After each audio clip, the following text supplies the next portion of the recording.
really tense rounds. SilentFuRi pulling up with the Daora, and Jordan pulling up with the Qoedil. They've both made pretty decent names for themselves, as Jordan actually won the last Riptide with this character, and Fury is arguably the best Daora player out there right now. Yeah, I mean, honestly, I'm excited to see how things work out here. I will say, right, as for Jordan's character, I remember going up to him after watching his character play and say, hey, I have no idea what this character does. Could you explain to me? And he looks at me and says, it kills you. I'm like, okay, well, you know what? That makes sense. But either way, starting things off on Jules Vale between these two titans in winner's side. Have to see who moves on towards winner's side top 8 here. That's funny you asked him that, because Qoedil is definitely a character where you're not supposed to know what is happening. Very mix-up based, very similar to Forsberg. They're a bit of a... How would you describe that? Hard to know what's going on, and very potent. Very tough. Yeah, very tough, very potent, but we're already seeing Fury getting a decent bit of the command grab follows. Oh no, off stage in a little bit of trouble. Jordan going to do quite a bit of damage as a response though, but still these two players, regardless of the position, are still keeping that momentum going. Especially with the classic Daora combos. If you're hit once with this character, you're hit 4 more times. It's basically guaranteed. Yeah, just trying to find yourself in the right position for it, and there's one of those classic Daora setups into the upstrong, and all of a sudden JMillions in a little bit of trouble. Responds with the upstrong of his own. I will say, it's not a very uncommon thing to see Jordan end a stock with a Qoedil upstrong. Very, very potent kill option. Very, very potent kill option here, but right now, neither of these players are looking for kill options. They're simply looking for damage, and right now, Jordan is coming out on top. I will say, it does seem like Fury's having a little bit of a tough time navigating around Qoedil's projectiles, which it does more damage over time, leaves him up for more combos. It is a arguably very hard projectile to play against, but as long as Fury can get those combos, get those damage, potentially may be able to pull the stock back in his direction.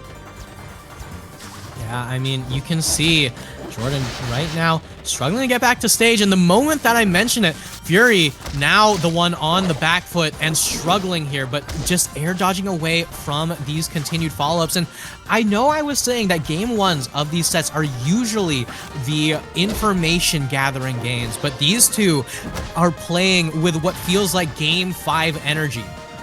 I would agree. I do feel like these two players have a lot of knowledge on each other already, potentially a lot of practice with each other, which definitely makes sense considering that they're friends. It would make sense that they both bring their A game immediately into fighting each other. I mean, you can see right now just the constant onslaught of aerials as Jordan just going to continue to rack up as much damage as possible here. And another one of those aerial trades going to go in the favor of Jordan. While Fury has been struggling to find some combos to get Jordan on, it does feel like Jordan has his own Daora combos, as Fury just can't seem to catch a break against some of these confirms. Yeah, it's just so difficult to get past Qoedil.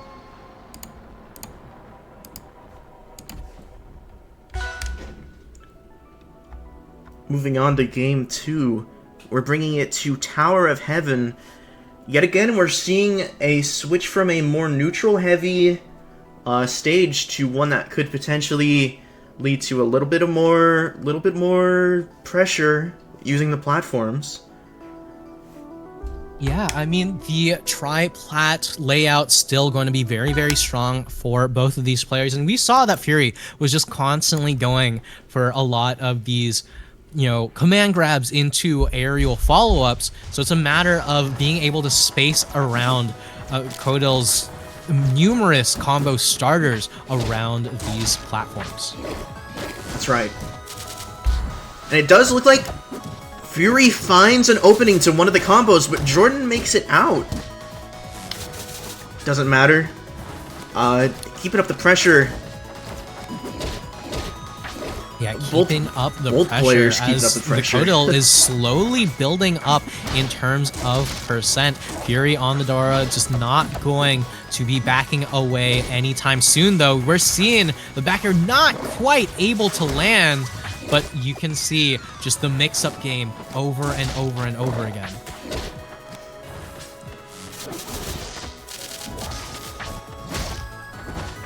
Ooh, missed back air opportunity right there. You could tell that Jordan was definitely looking for a stock right there. But Fury makes it back and catches Jordan on the low, picks up some of the percent, and brings it to the ledge to take the kill. Yeah, all the way to the depths and all the way to the heavens, as Fury gonna be able to take Jordan on a wild as hell ride for stock number 1 and still looking to build up some extra credit. All the way to the heavens. That's right, Tower of Heavens. Yeah, I mean, either way, regardless of which tower we're on here, Fury is just looking to kick Jordan right off. But 62% on the Qoedil's nothing to scoff at, especially with how much power the Daora has. As we're seeing here, that was a very potent kill setup. Jordan just couldn't make it out, no matter what.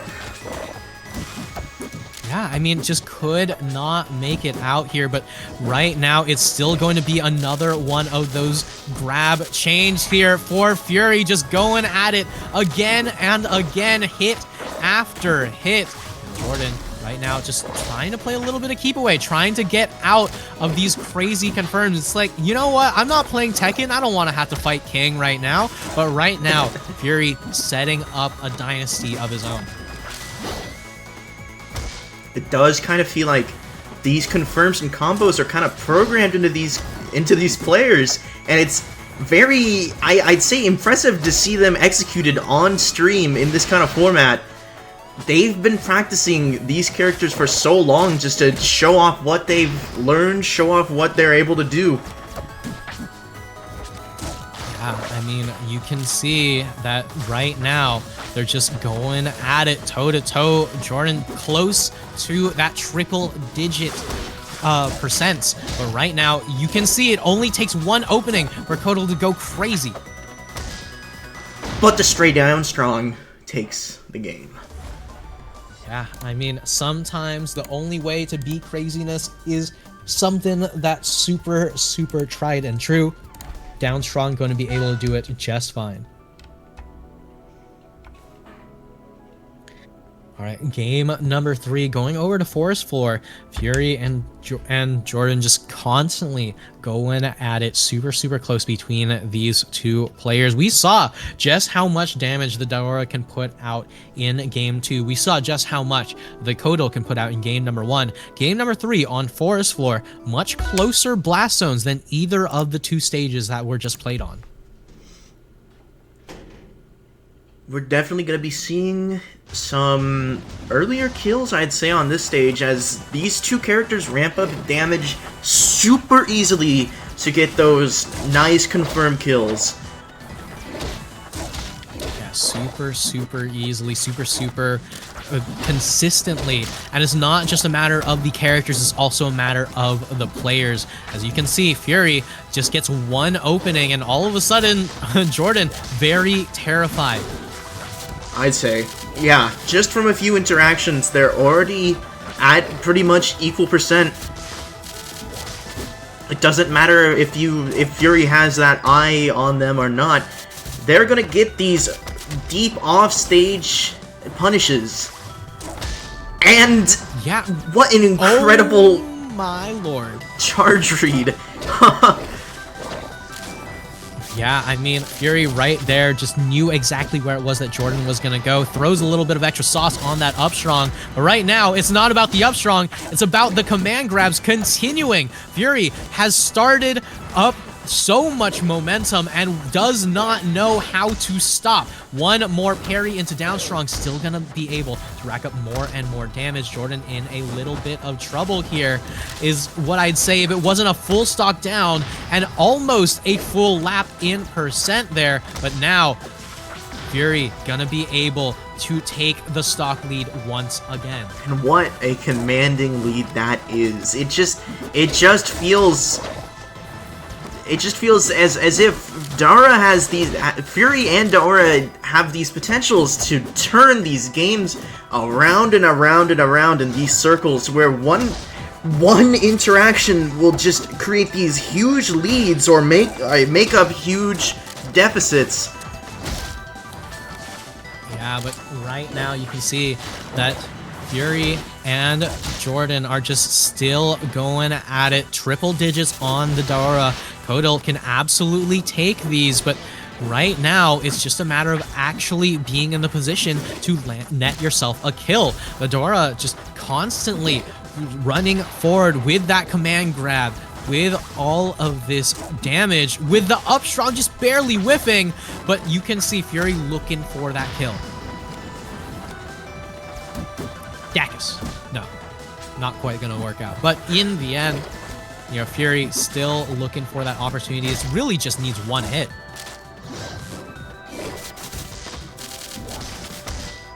And there it is. Right, and there's the hit that we are talking about there. The Daora going to be going up to match set. Jordan on the back foot, one of the top seeds of the tournament, so I'm not certain if this would necessarily be the biggest upset so far, but we could be seeing a crazy moment. And speaking of crazy moments, Jordan gonna be swapping off the Qoedil. It is gonna be the Sakuya coming on out. I gotta say, yeah, go ahead. I know this character. Yeah? Very well-known Jordan pick, I'd say. He's been practicing the Sakuya even longer than Qoedil, and as we've seen during the last few times he was in these positions, when it comes down to a tough time, Jordan will pull out his Sakuya and try to turn things around. Yeah, I mean, all I can say is shout-outs to Crankies at Toho Fest 2022, but that being said, right, this Sakuya is a different version of that character, right? No longer has the projectile back air. Instead, it is pretty much only the Joker style back air, while a lot of the moves are, you know, relatively reminiscent of her moveset in Toho Hitsensoku. You know, this Sakuya very much a strong brawler, gonna be able to just get up close and personal with a character that wants to just hit you with so many command grab chains. So a very different change from Jordan here, but just remember, she is still a Toho character. She has a strong projectile game that you can fall back on. That's right. As I was about to mention, this matchup is definitely going to be a bit different, as Jordan now has a lot more projectiles at his command. As we're seeing now, despite being able to crouch cancel them, the damage will rack up. The damage will absolutely rack up, and we're seeing Jordan play at these mid-ranges, but right now, Fury says, all right, well, if you're just gonna play like that, what if I just go straight on in? Run straight forward, gets a ton of damage, and the command grab chains are continuing, and Jordan's demise is also still continuing. No matter what, no matter character you are, no matter what franchise you're from, no matter how big your body is, Daora is coming for you with these combos, and you will potentially lose every stock you have to them. You can see Jordan still trying to play the calm, cool, and collected Sakia that we know him for. Just continuing to hold on to this stage control despite being the one down in stocks. Says, all right, you know what? I don't need to do anything crazy. If I just keep playing my game, if I can just keep myself from being hit, I can absolutely bring this one back here. But Fury right now still just looking to get a few trade hits here and there.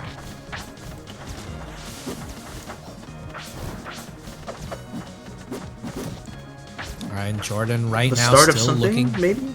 No? Yeah, still looking for an opportunity, still looking, just rack up as much damage as possible. There's one back air, not going to be able to get a second until Fury gets closer to the stage. But there's one command grab to start things off here, and this is exactly the matchup that we expected to see between these two characters, right? It's a matter of, can you avoid getting hit at all possible moments, or can you manage to land that one hit when it really matters? It does seem like Jordan's kind of peppering Fury with the downwards knives, trying to get a little bit more percent, as I'd imagine he might be a little scared of losing this second stock. Especially at the percent that he's at.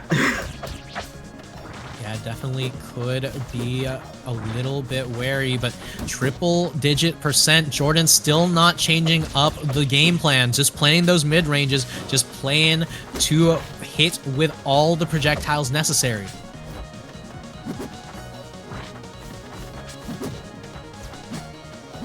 And actually, the percents have evened out, I swear. Fury was only at 20% a few seconds ago. Jordan's done a good job at catching up.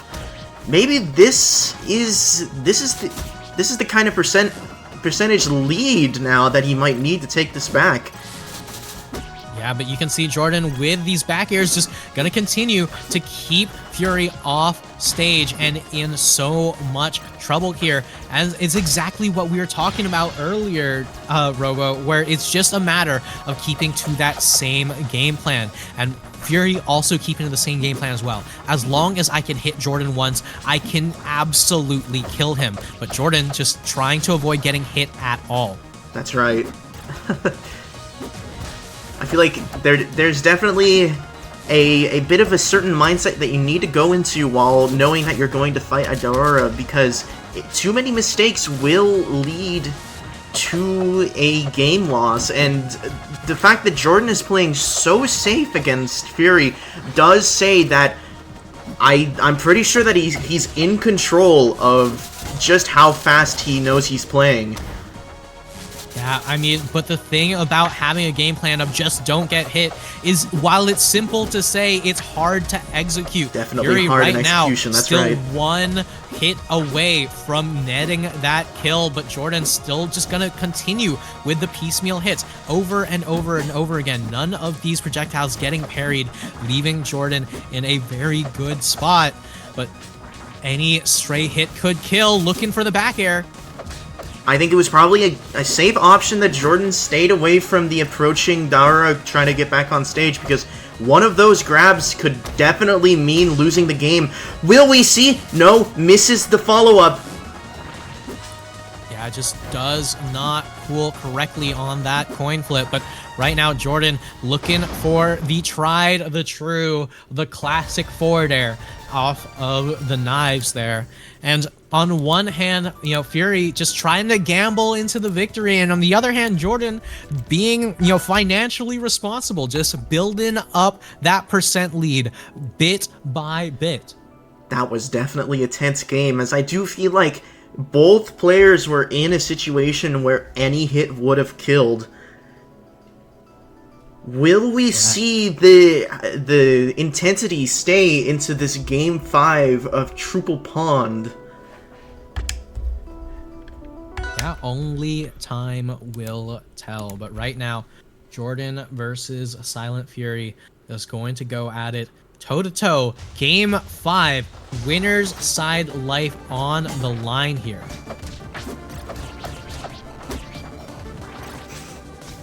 All right, and Triple Pond, the king is already here. You know, wants to watch everything from game stock number 1, really. has Daora right now on the back foot, still once again going to be taking a lot of this early percent, but it's just a question of, does Fury have the ability to land that one combo star, that one opening onto Jordan? Wow, I definitely do believe the King will be pleased, as these players will definitely make a show. Jordan has been dominantly using this plat layout to stay away from Fury at pretty much all costs, and despite being in this combo right here, I do imagine that one stray aerial or one stray strong might take this first stock. Yeah, I mean, that's what we would say here, but Fury's hits are far from stray. The moment that a single one of them lands, it turns into so much more percent. I mean, Fury's had, what, maybe 1-2 neutral wins here, and the percents are still relatively even between both of these players. Jordan, right now, 98% and counting, but still not the one to get the first stock. And it is going to be Fury netting that first stock despite all of the control from Jordan here. Looking for a back air, looking for the kill, going to be able to find it. And both these players keeping things as even as possible in game number 5. Here we go, the start of another Daora combo. Will we see just how high of a percent lead Fury may gain at the beginning of the second stock? It does seem like Jordan is losing a bit of his footing, as the more times Fury hits him, it does feel that, like, the less confident he becomes in staying away from these stock-ending combos. Yeah, I mean, it's just so difficult for Jordan here to stay away from these. The jab check not going to come through, and all of a sudden Fury with a full stock lead. But we've seen Jordan in this position before, and last time it was Jordan saying, all right, I'm just going to play keep away. I have these top platforms to work with. But this time around, there's a few more plats to work with, and the tri-plats layout not really working out in Jordan's favor. These back airs, on the other hand, doing a lot of work against Fury's Daora. No double jump.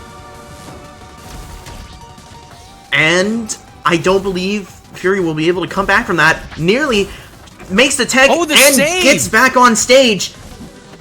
Jordan is desperate for a kill here. That F-Strong absolutely managed to save Fury right there. So Jordan just barely taking a little bit of extra damage when he didn't have to. So 7% on the Sakia. Meanwhile, 7% and counting on the Daora. So it's still a matter of who gets that one hit. Still a matter of playing that mid-range projectile game versus the grappler. Any single opening could turn into so much, and we're seeing that opening turn into a huge opportunity for Fury. I will say, yeah, that 7% doesn't really feel like much compared to what Daora just put on Jordan. The tried and true, I'm gonna do 50% damage to you.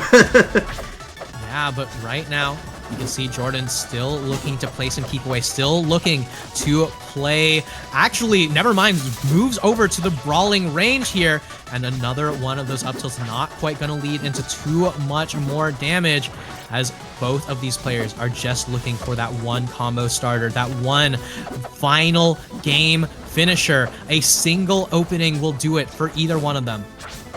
Both of them are playing very patiently.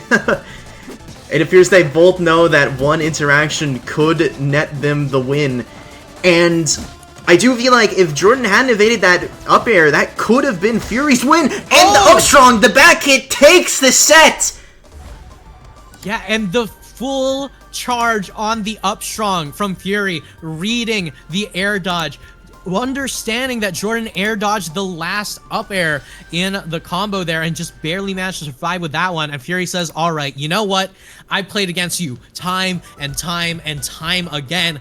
Down tilt, gonna just put some extra mustard on this up strong, and I know in my heart of hearts that this will net me the win. A potential game-losing read turning into a complete victory as Fury manages to take it over Jordan. I do believe that must have been an upset. I feel like that was a very, very nicely played game. The entire set on Fury's part, just despite the fact that Jordan met him, matched the match with some of the early aggression with Qoedil, just to completely switching it up to the slower paced Sakuya, it did not feel like Fury was far behind in any set, any game that they were in. Yeah, in the end, phenomenal set between these two. Great play between